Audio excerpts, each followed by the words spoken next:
threats, and you people go, hey, look, a tree branch. Always looking for something. And our lives right there. It's dangerous being tall. It really is. All right, but enough small talk.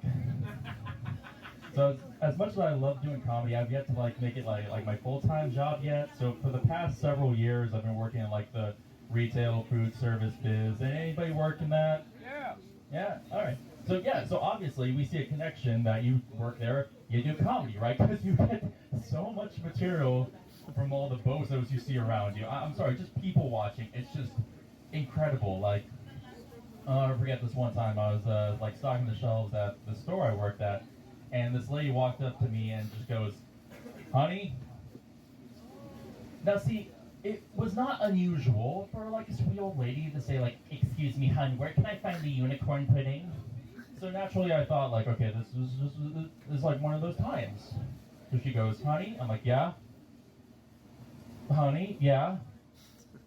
Honey? Yeah? Honey? Yeah? Honey? Yeah? Honey? Yeah? Honey? Yeah? Turns out she was just looking for the honey. Oh my god. Yeah. Next aisle over. She couldn't say that, you know how hard it is to go, excuse me, young squire! Where perchance on this fine morning might I be able to purchase the bee vomit? I'm getting some weird looks. Did you not know that's how honey is made? But now I remember this other time, this customer walked up to me. I've noticed they do that a lot, walking. They don't tiptoe over, really. They don't hover over. Not a lot of imagination in their modes of transportation. But this guy asked me where the exit to the store was. Y'all, how did he get in? Exits and entrances, they normally go both ways.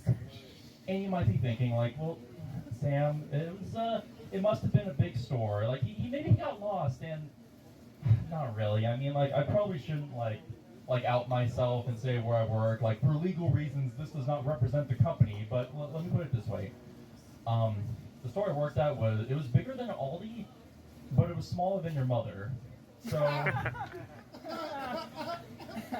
So, I'm beginning to think okay, how did he get in? So I'm thinking okay, maybe I read a lot of comic books, so I'm thinking okay, maybe this guy is some kind of superhero or whatever. I look over, I'm okay, there's no human-shaped hole in the wall. All right, no cape behind his back, no bits of kryptonite on the ground. Can't be that. Logical conclusion then must have been that my store was built on an old burial ground. This man was a wandering spirit trying to find his way home. Down aisle 10, sir, past the registers, can't miss it. You have a great rest of your day. So at this point in my career, I'm feeling really good about myself because once you realize that you're a guide to spirits, you've really peaked. And so I didn't notice when this other customer walked up to me, he approached me. Maybe he walked, but I wasn't paying attention, so there's no way of knowing for sure. And he wanted to know if we had any grits that weren't instant. Y'all, they're grits. What difference does it make how long it takes to cook them? I feel like I need to turn in my southern part asking this. But you cook them longer. Are they too gritty? Maybe. Not gritty enough, perhaps. Do you prefer them with bacon, butter, cheese, and chives? Maybe. You'll have to add them yourself. It's not thick, delicious, rich pudding. That takes time if you want to make it good. So I had to ruin this guy's day by telling him that we only have the grits available for the modern man in our fast-paced society. I thought that was about the end of it until a few minutes later, a guy poked his head around the corner and said, "Where's the instant pudding?" But man, I shouldn't be too rough on my. All right, I'm trying to trip myself up here. I shouldn't be too rough on my customers, because I also shop at stores too. I don't just work at them, believe it or not. So I remember last year I was at a Spirit Halloween getting ready for the show that I was a part of, and I was looking for a Spider-Man costume for it. And I realized all the ones I saw were kid costumes. And so I found an employee there and I asked her, "Hey, do you have any adult-sized superhero costumes?"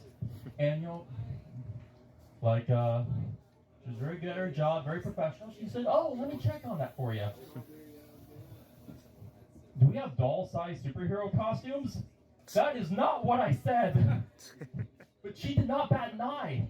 So it made complete sense to the pretty girl working at Spirit Halloween that I spend my free time going, do not fret, Theodore. Soon, you will have the tights and cape of your favorite hero, Kal-El, or as the layman calls him, Superman.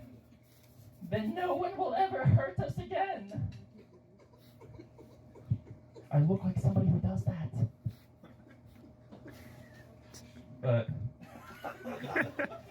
we're all nuts. That's the point here, man. I honestly think it's the food we eat. Because like even like health food really isn't that healthy. Like, have you read the ingredients of it? Like you look on the backs of like some artificial meat, and it's like sodium bipoxamate, lactic acid, bean locust gum, number 2, number 5, riboflavin, yabba gabba gabba dooba dabba. You accidentally summon a demon right out of the box reading that, goes, oh right. Wait a minute. Ah, great. Another health nut. Get back to me when you want to curse somebody. All right, ladies and gentlemen, I've been Sam Drenning, a wonderful audience. Thank you.